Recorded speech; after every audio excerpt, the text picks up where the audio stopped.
Chapter 1.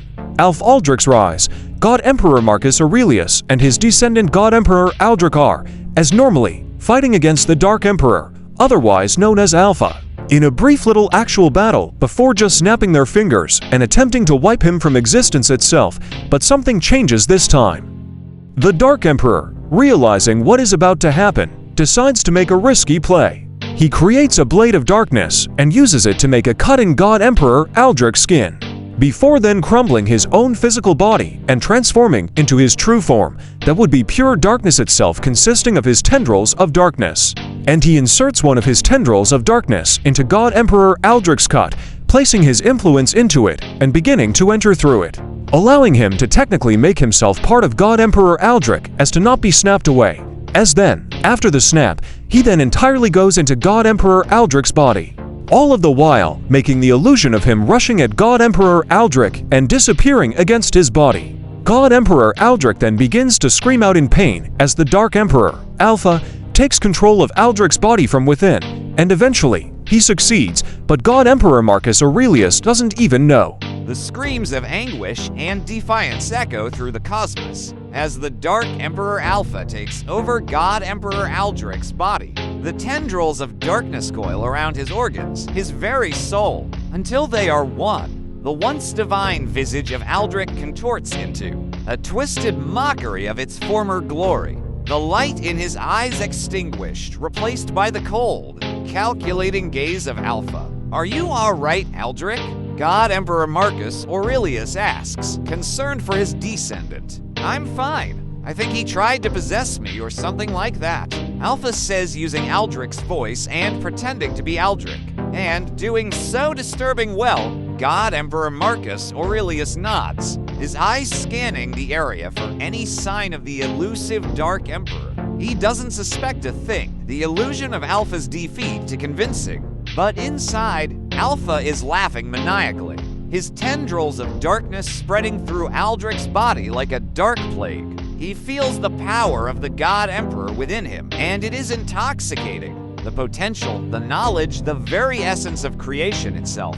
Alpha then controls Aldric's body to walk over, and picks up the blade of darkness he created and used to cut Aldric to enter him, seemingly too, from God Emperor Marcus Aurelius' perspective as a trophy of their victory. But in truth, in front of him stands not God Emperor Aldric. In fact, not even Alphaldric Dark Emperor, but some twisted fusion of both. Alphaldric. One could call him now. Marcus nods solemnly, his gaze lingering on the blade before looking back at Alphaldric.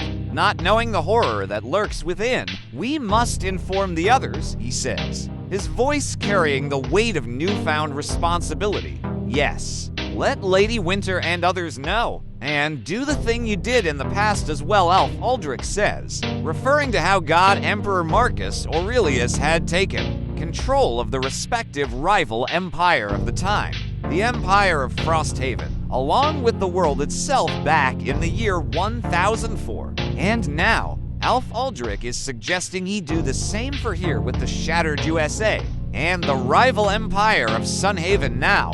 Marcus nods, his eyes gleaming with purpose. He doesn't realize that every word Alpha speaks through Aldric's lips is a calculated move in a chess game that has been playing out across millennia. He sends messages to his allies, instructing them to spread the word of the victory and to prepare for the next phase of the grand plan. The survivors of the world breathe a sigh of relief, unaware that the true threat has not been vanquished, but has instead infiltrated their very ranks. Days later, God Emperor Marcus Aurelius, and now secretly Dark God Emperor Alphaldric snap their fingers, taking control of the Empire of Sunhaven as well as the entire world itself, leading to a golden alliance forming between the Empire of Frostreach, which is the empire that Aldric ruled and Alphaldric now rules, the Empire of Sunhaven, and the Neo-Human, beyond human mutants created by scientists playing God.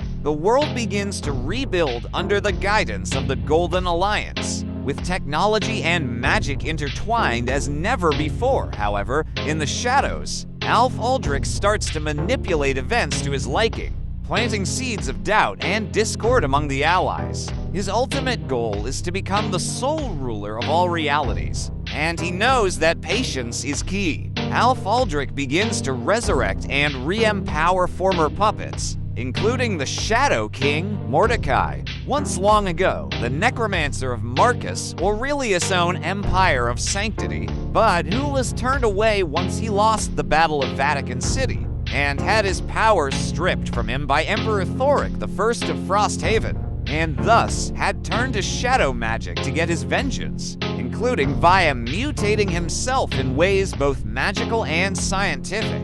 The Shadow Queen, Lilith, once a humble envoy of Scotland, after God Emperor Marcus Aurelius had forcefully taken control of the entire world, and in response to that had ventured into the shadow, Rome to change things for the better and obtain vengeance. And the Dark Lord, Lothar, once the original first Emperor of Sanctity, and one of the two founders alongside Marcus Aurelius, who abdicated the throne to adventure and become a warrior of legend known as the Last Champion, but fell in the Battle of Storm Dragon Mountain at the hands of a charged energy blast from the Storm Dragon itself, then corrupted to truly see sense by the Shadow King Mordecai, and become his successor.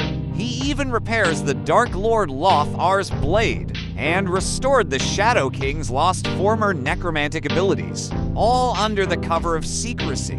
The Shadow King, the Shadow Queen, and the Dark Lord Lothar, now more powerful than ever, each begin to amass their own forces. The Shadow King calls forth legions of the undead. The Shadow Queen commands the spirits of the vengeful and forgotten, and the Dark Lord Lothar gathers an elite group of warriors known as the Knights of the Dark Eclipse. Their movements are like whispers in the wind, unnoticed by the blissful inhabitants of the newly unified world.